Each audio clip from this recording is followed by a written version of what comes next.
How to repeat YouTube videos automatically. Hi everyone, welcome to the channel. This is Rose, and without further ado, let's dive right into the video. To repeat YouTube videos automatically, launch YouTube app. Sign into your account. Open a particular video which you want to repeat automatically. Now simply you need to swipe through these options and then select Save button. Here you can easily save to recent playlist or tap Change and add to new playlist. So tap on New Playlist button and add the title. So let's type in Reception and now tap on Create button.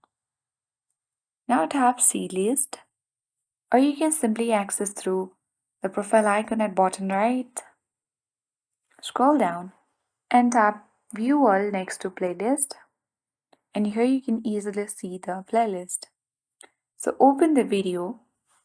Here you can easily see the loop sign at bottom left. Select that, and now this video will repeat automatically on YouTube. That's it.